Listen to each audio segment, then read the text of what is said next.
Pourquoi a-t-on utilisé des pigeons pendant la guerre? Eh bien voilà, le pigeon voyageur est le premier des messagers.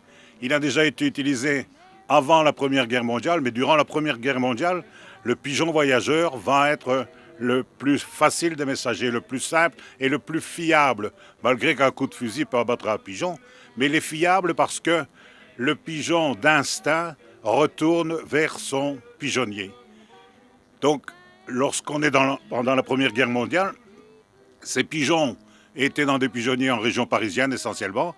On les a portés dans des paniers sur la ligne de front qui allait depuis Ypres, depuis l'Isère jusqu'à Verdun.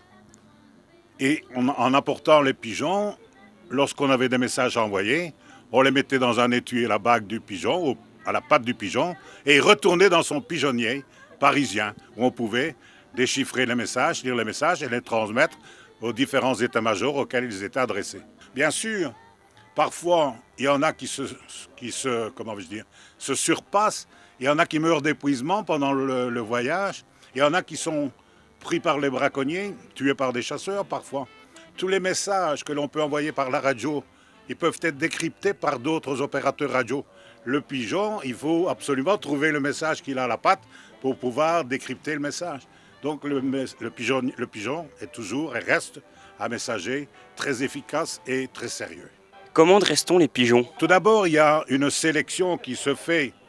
Ça se fait en plusieurs années. Le colombophile va voir un peu en allant entraîner ses pigeons, en les laissant repartir d'un endroit pas très éloigné, 20 km de chez lui, voir un peu le temps que met le pigeon. Et lorsqu'il va trouver dans ces pigeons des plus rapides, il va les mettre avec des femelles pigeons pour la faire couver. Et on va utiliser les petits pigeons lorsqu'ils seront nés en espérant faire des craques. Et on va les entraîner à aller de plus en plus vite, de plus en plus loin. Et puis on va faire une sélection entre les meilleurs pour justement toujours améliorer la race. Et aujourd'hui, en Europe c'est moins, mais en Belgique aussi, mais on a des pigeons qui atteignent des valeurs incroyables. On a des Chinois qui viennent acheter des pigeons presque au prix d'un joueur de football. Les Allemands cherchaient-ils à les tuer? Bien, les Allemands avaient d'abord interdit l'élevage du pigeon, justement parce que les pigeons ayant été utilisés pendant la Première Guerre mondiale comme messagers aériens, ils ne voulaient pas que ça se reproduise.